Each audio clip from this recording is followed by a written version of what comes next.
If you are a fan of softball, you are going to love the Fastpitch TV show. From softballjunk.com, we're bringing you more softball than anyone on the planet. Sit back and get ready. Here's the Fastpitch TV show. Hello, I'm Gary Leland, and this is the Fastpitch TV show. Now make sure and take a look at all my videos, blogs, and softball information on my website at www.fastpitch.tv. Now the Fastpitch TV website brings you more free softball information than any place else on the planet. Now today I bring you episode 4 in the history of softball. Now I've been working with Fastpitch softball legend Dr. Richardson and Alison Strange of PFF Athletics to film a series of interviews between Richardson and other softball legends. You are going to be amazed at some of the softball legends that we've had come joining us for this series of shows. Now in this episode, Richardson interviews Hall of Fame legend Sue Enquist. Now this is another great interview in this series. Now let's go to the show right after this short message about my Fastpitch softball magazine. Oops, sorry, I was reading this month's issue of the Fastpitch magazine. What? You're not familiar with the Fastpitch magazine? Watch this. You are going to love it.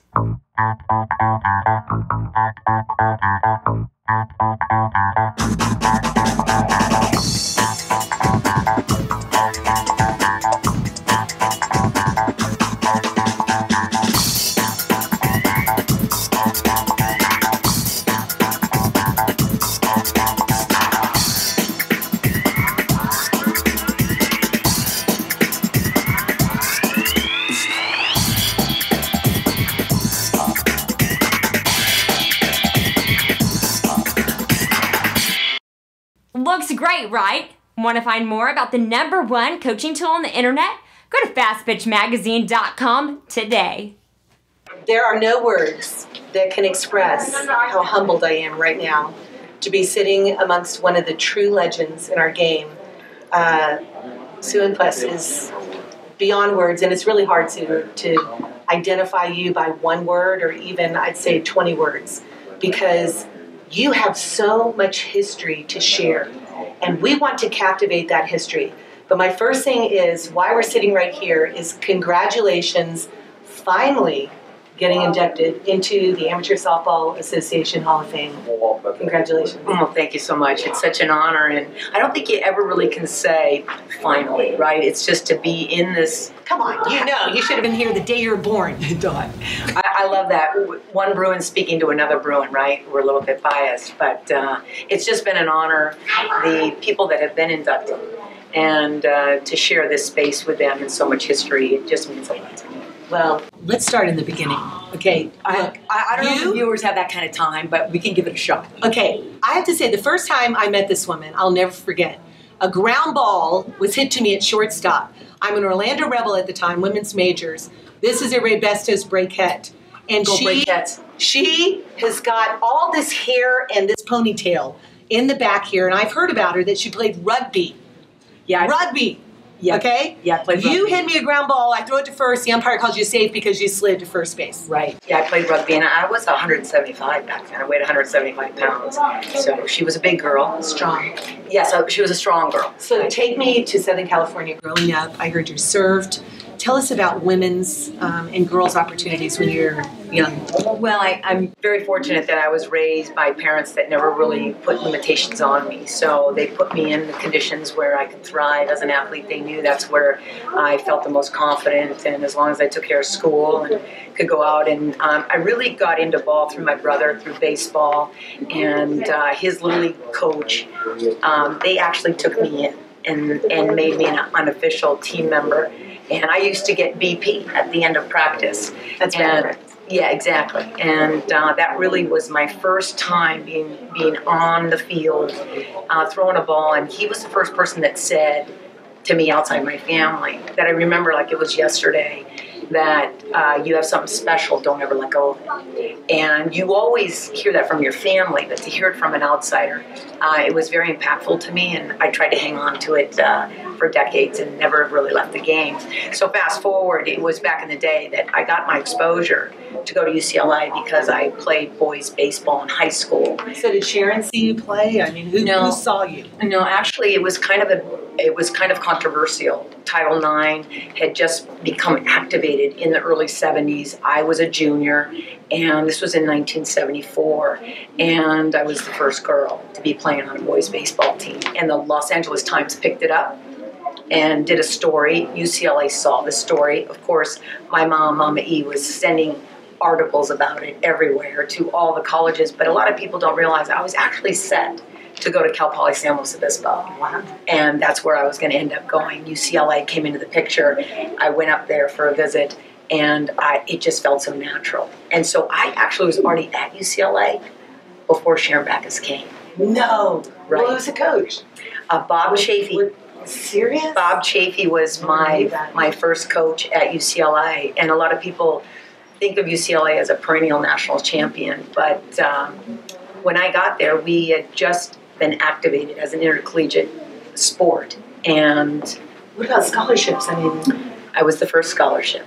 And Ann Myers was there? Ann Myers was there on the basketball team, and we had no uniforms. I'll never forget that. We wore the men's track team practice t-shirt, and that was our uniform.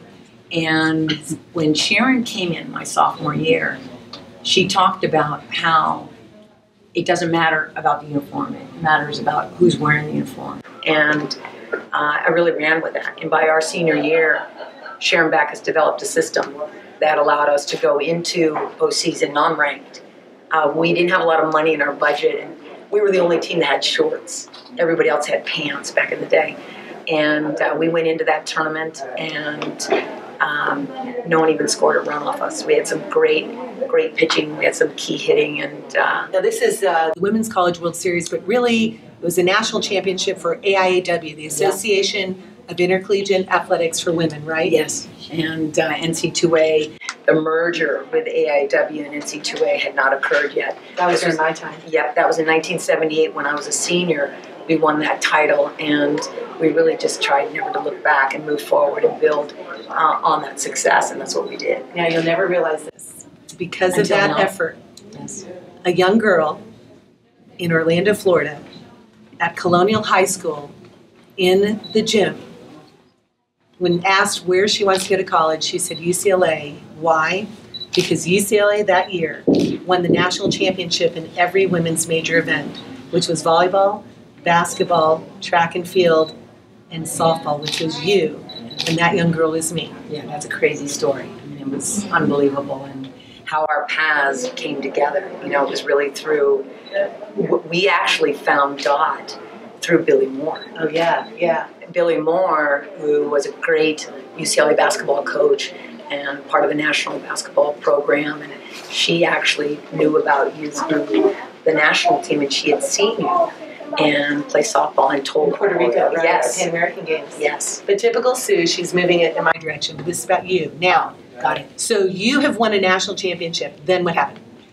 Well, I was getting ready to get my degree, my kinesiology degree, and I still had 10 weeks left, 1 quarter left, and Sharon Backus asked me if I would help out in the coaching. And I told her I would help out. I'm not going to get into coaching because I'm going to go into respiratory therapy and get my graduate degree. And that was going to be my plan, was to get into the respiratory therapy side of things. And it was about 2 weeks in, I knew that this was what I wanted to do. I mean, I fell in love with the idea of teaching others what I had learned. And so I ended up talking to Sharon about it and worked about 3 jobs for 11 years to make ends meet because there wasn't a lot of money back then. And I absolutely loved it. I just loved being a Bruin. I loved teaching. I loved representing. And gosh, probably the most, I loved working with Sharon Backus. Sharon Backus was somebody that was a woman of few words. She was stoic, but she was so clear. She was so consistent, and she was just unshakable. And she really taught us to take responsibility for our own success. Those are the things that I learned throughout all those years working with Sharon, because I was her assistant coach Then I was her co-ed coach. And then when she retired, I became the head coach at UCLA. Now, I first, I guess you can call, met Sharon Backus, who, by the way, is a Hall of Famer, legend in her own right. Definitely. I met her in 1975 when the Orlando Rebels went to Stratford, Connecticut to play the Breakettes. And here she was at shortstop. And the Breakettes at the time had Joyce Compton, Irene Shea, Willie Rose, Sharon Backus, Joan Joyce, of course. I mean, the legends in the game. Yeah. And I remember seeing this amazing shortstop, and that was the year she retired and then went professional in 1976. So when you got to meet her and coach under her, it seems like she coached the way that she played. You know, she just got it done in an amazing way. I remember at practice, we said, "Oh, come on, coach, hit a ball." And we pitched, and she ripped the ball up the middle still. Right. So how did you find about the Breakettes? Was it Coach Backus or what? Well, what was kind of fun was when we heard my sophomore year that we were going to get a new coach, we were told it was a female. And at that point, that was very foreign to me. I had a male coach, was a baseball coach in high school. My summer ball coach was a male. And I thought to myself, you know, at that point, I was even kind of jaded. I was like, a female's going to be coaching. So I got to see what this is all about. And I remember the team was coming into town, and we were going to be able to see Sharon play. And so I'll never forget this. My family and I went to the park, and I remember seeing her, and I remember thinking, okay, let's just see if she can actually play. And there is no doubt, I to this day, I don't know anybody that had a quicker transition, present company excluded, of course, at the shortstop position. To see Sharon Backus play the game at such a high level, I was even more enamored by her. I couldn't wait to play for her. So to play for somebody that not only knew the game, had that legacy, the pedigree, but then also could be able to deliver the strategy and the consistency and the mental toughness. So Sharon's connection with the Breakettes, when I had finished my career, she contacted the Breakettes because now when I graduated,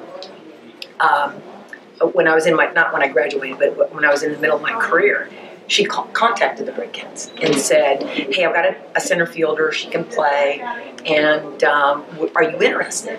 And the Breakettes said, "No, we're not. We're going to go to the national tournament." And we had not been to the national tournament yet. We're going to go to the national tournament. We're going to find somebody there. So Sharon came back and she said, "No, Susie, they're not interested." And I said, "Oh, that's a bummer," because I had heard so much about the legacy of the Breakettes.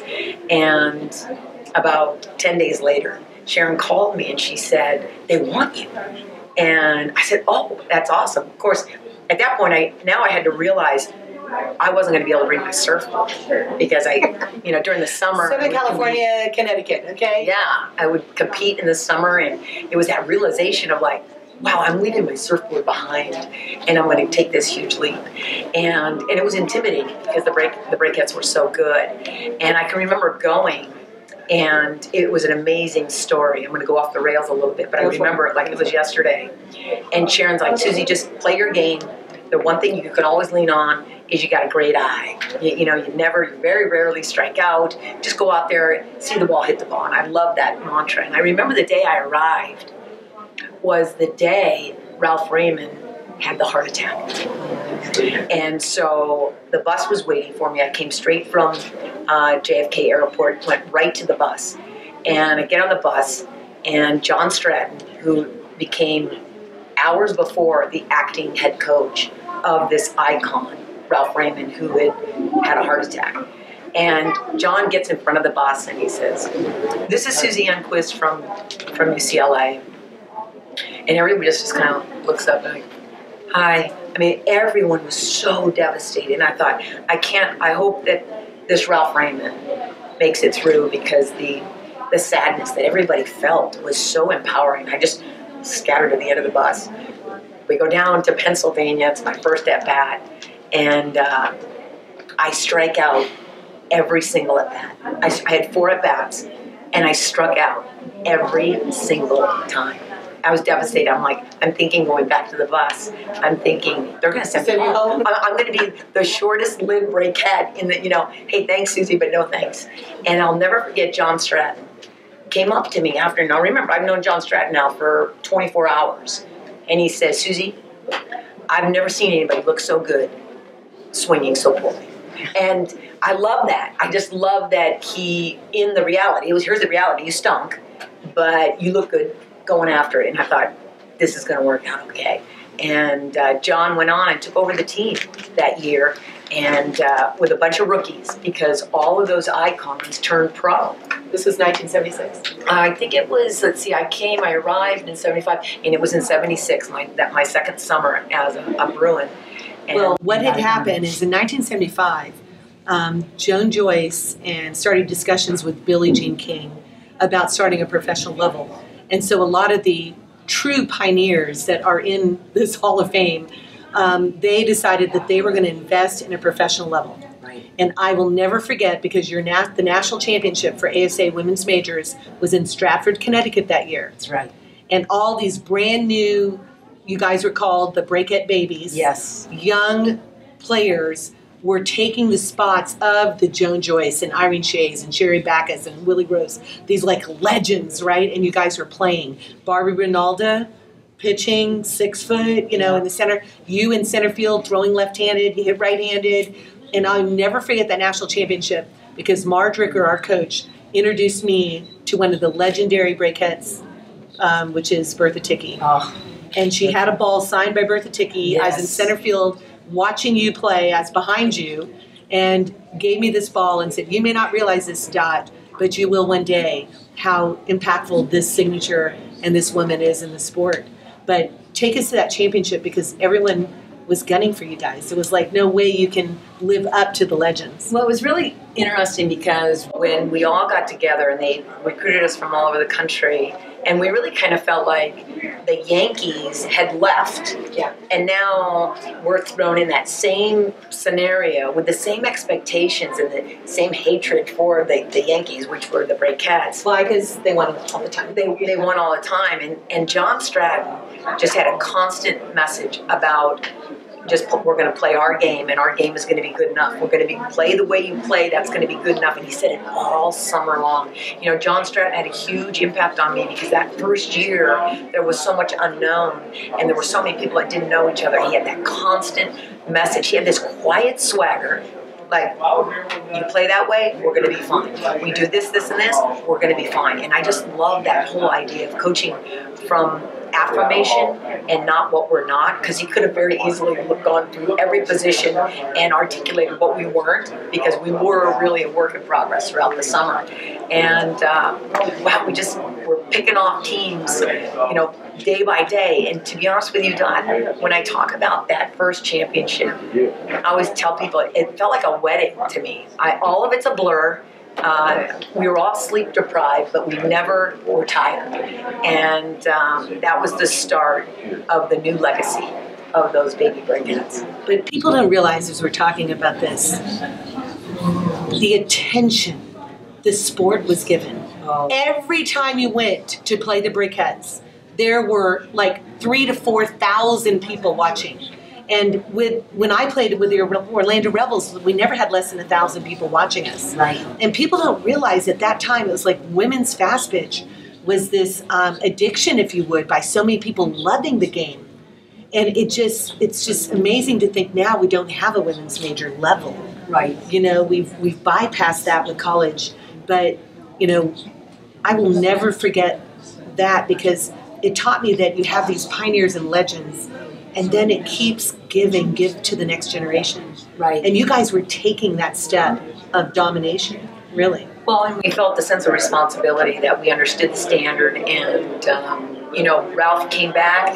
He got healthy, and he took over the reins again, and we continued to do quite well. And winning breeds winning. And when you're with people that understand that legacy and they understand that sense of responsibility and a high level of commitment, you take on all the other stuff that comes with it. You take on the fact that people love to hate you. And it doesn't matter. And Ralph Raymond, one of his favorite things, he was so stern and he was so clear on how we were supposed to think and how we were supposed to act and how we were supposed to walk into the field and how we were supposed to take infield and outfield. And he used to always finish his speeches in the tournament. He used to always say, and remember, you got no friends in the tournament. He used to always say that. We're like, oh yeah, no friends, no friends. Even though you would see your buddy, got no friends, got no friends. Everyone always copies the way he speaks. Yeah, we used to, because he was so intense, and he was so inspiring, and he made the game, so he made you feel like the game always comes first, and then the team comes second, and the individual comes third, and he was always about, you don't do this in the game. And Ralph Raymond really influenced on me, there is a way to win, there's a way to lose, and you should be unchanging no matter what the conditions are on how you walk out on the field, how you hustle, and to be gracious when you win and to be equally gracious when you lose. And I had to learn that because that didn't naturally come with me. I was a lot more passionate about the game, should we say. And so they constantly taught me those things, and I'm indebted because as a player, I was taught by a Braquette and Sharon Backus. And then I went to summer ball, and I was taught by the people that taught Sharon. So there was a fluency there on excellence that was very consistent. I'm just in awe because I'm just flashing through my mind how first time when I played against you and I saw you, how did the rugby thing happen? I still keep going back to that. Well, like I said, it was the club. I was at UCLA. I played, actually, a lot of people don't realize I actually competed on UCLA's surf team, and I competed on our UCLA rugby team, and played on the softball team, and I just had a blast. I just met lifelong friends, and through the athletics department, we got wind then they were looking for rugby players. I never saw what it was, and when I went to the park and I saw them playing, I fell in love with what it looked like. I was thinking to myself, oh, I could catch that girl and I could tackle her. I just felt very comfortable about that and the competitiveness of it. You are a competitor. Well, it was really fun. It was tricky, and this is embarrassing, but back in the day, I didn't really tell Sharon that I was playing rugby. And I paid a price for that because I broke my nose playing rugby, and then Sharon found out, and I was so in awe of Sharon. And I can remember my teammates saying, Sharon found out that you're playing rugby, and she's going to want to talk to you after practice.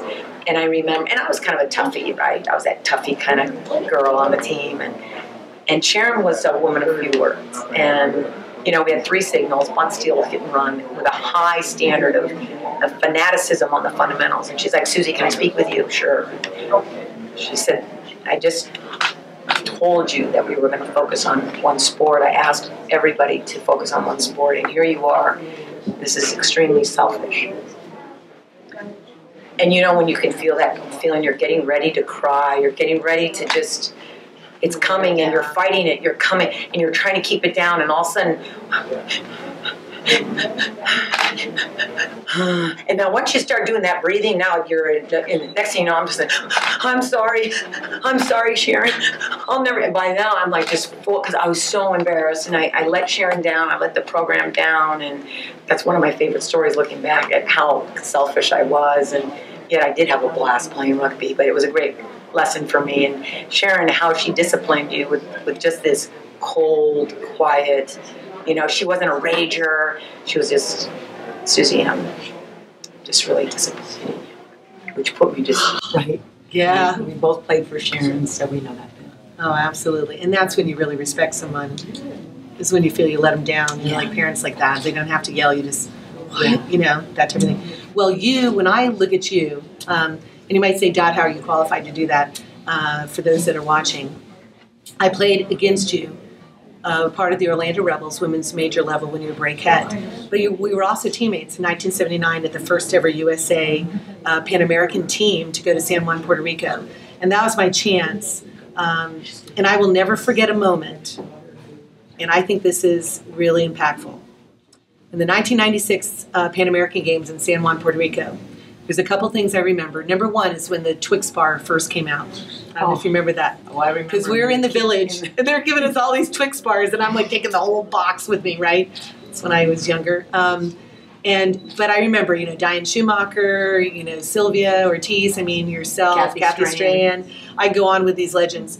But I was having lunch, which was really gracious of you and Kathy, having lunch with you two in the cafeteria. And we were heading into the gold medal game. And the way that the system was made internationally, didn't matter how many times you beat the team, whoever won the gold medal game gets the gold medal. And I remember now, I'm 17 years of age, and I am sitting there, and I'm saying, what if we lose this game? We lose the gold medal. And you were like, we are not losing this game. Right. Listen, we are not losing this game. So when you talk about championships, the heart of a champion, you talk about a winning tradition. It is you embody that as an athlete, but also as a coach, from an assistant loyal coach to a head coach, to also where you are even now, not coaching or playing, impacting others and teaching others to be a true champion. And so my question to you is, where did that come from? And you talked about learning it a little bit, but how did you take that into the coaching ranks and all the changes through AIAW to the NCAA? Just expand on all of that, if you would. Well, I think I embodied the parental influence. I came from a wonderful family where my father was an engineer, and he was a World War II veteran, 2-time Purple Heart. My mom was a nurse, and both of them, Dad, the linear, the world's black and white. My mother, you have wings and you can fly. And so they had this great balance. I had a brother that taught me how to never stop competing, never stop and feel sorry for yourself. My brother taught me that the game doesn't wait. My brother always used to say, the game's not going to wait for you. You take a minute to feel sorry for yourself, the game's not going to wait. And then I had the great John Springman as my Little League coach. And the theme woven through all of those individuals was this high accountability on development. So whether it be John Springman, Sharon Backus, Ralph Raymond, to be able to say, mark and take inventory on your baby success. Be unwavering on those poor days, that you're going to have poor days and you're going to have good days. But the conditions, as they change, your attitude never changes. And then when Sharon took me as her assistant coach and then became a co-head coach, I became very close to John Wooden. And John Wooden was the one that actually told me that I had not reached the pinnacle of leadership yet. And now, mind you, this is a point where we're on a pretty good roll. We're winning a lot. But when I look back at that time, I was still very fixated on results. Everything was based on winning a trophy. And Coach Wooden taught me that if everything is based on the results, when you get there, you will be empty inside if you don't value the process that you took to get there. And when you think about process, you think about the people that drive the process. So I had great people that were driving my process throughout the development as a student athlete and then as a coach. And because I was able to get consistent themes from my family, high school, college, summer ball, through the national team, I had great clarity on how I wanted my voice to impact the student athletes. And, Don, I was never really picked first. I read from the special books. I wasn't necessarily the smart girl. I was told by my high school counselor that I would never make it at UCLA. And people need to hear that, because parents need to hear that I wasn't the smartest kid. But what I did know, that I would outwork everybody, and I felt confident that I would have the best attitude on the field. And that has taken me a long way. So really, when you look at me, I'm really an ordinary young girl that turned into a strong woman that lived an extraordinary life. I'm a really simple, average on paper, average in school, that worked really hard. And the message for those young girls out there is, you don't have to be the 4.5 to get to the top and to stay at top. You just have to work hard, you have to stay positive, and you have to be unwavering when success doesn't come right away. You have to continue to plug along, just like you did, and I did the same thing. And that's a simple equation to understand. The tricky part is to sustain it over time. When did you retire from the Breakettes? I retired from the Breakettes in 80. I played 6 years, 81 I think it was, yeah. 81. Yeah. And how I remember that? Yeah, I do remember the right center gap to the fence. I remember you stopping me from double, holding me to a single, but it ended up one of the It was very strange for us to win the first national championship ever for the Orlando Rebels organization that year when you were retiring, because I remember one of the thoughts was Sue deserved to go out on top. You know what I mean? Yeah. That was kind of strange being an opponent, but that's how much you were respected. Well, let me tell you why that didn't happen. I lived, from that day on, I became a hornet about if there's one pitch left in the game, you can win. And you came up in that critical situation. We were up. Perfect game, right? Yep. And I remember, this is embarrassing to tell the viewers, but it was a turning point in my career that right before you stepped into the box, this is just a warning, everybody. I'm super embarrassed about this, but I have to have everybody understand this because we learn from our failures. I turned to my right fielder and I said, I'm a 7.5 by rate. I had already jumped ahead in the game. I mean, imagine being so cocky, right, to claim that. It was a perfect game, by the way. And so I feel part of me is responsible for how that all turned, not to mention your incredible talent and skill. And I no more got that cocky statement out of my mouth that you ripped that ball, and the next thing, the rest is history. And Doc led your team, and you set a legacy down there in Florida as well. So it's the bottom of the 7th inning. Perfect game. I could see you going, here's my size. I'm a 7.5. Against one of the greatest pitchers that we'll see here in the Hall of Fame, Kathy Aronson. She was unbelievable. You are unbelievable. Kathy Aronson was unbelievable. I mean, it was easy to be good behind Kathy Aronson. I got like 3 fly balls a summer. She was like a machine in the circle. I love it. Well, do you want to walk through and look at some of these legends that are here? Okay, and, sure. And then I'd love to, after we go through some of these, just to sit back down one more time and talk about UCLA and what you did with that. Okay, that sounds good. Welcome back. Now, I hope you enjoyed today's show. And please make sure to come back and watch part 5 of softball history. Please tell your friends about the Fastpitch TV show and this series of the Softball History shows. Make sure and take a look at my website, www.fastpitch.tv, to keep up with all the episodes of this show. Now, until next time, this is your host, Gary Leland, saying goodbye, and thanks for watching. Do you need a softball bat? Do you want to save $30? SoftballJunk.com is offering an additional $30 discount off the price of all non-sale softball bats on their website. That's right, $30. So the next time you buy a bat, go to SoftballJunk.com and enter the code FPTV30 during checkout. And wham! You just put a cool $30 in your pocket.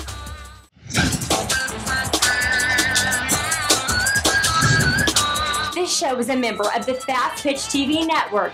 See all of our shows and blogs at www.fastpitch.tv.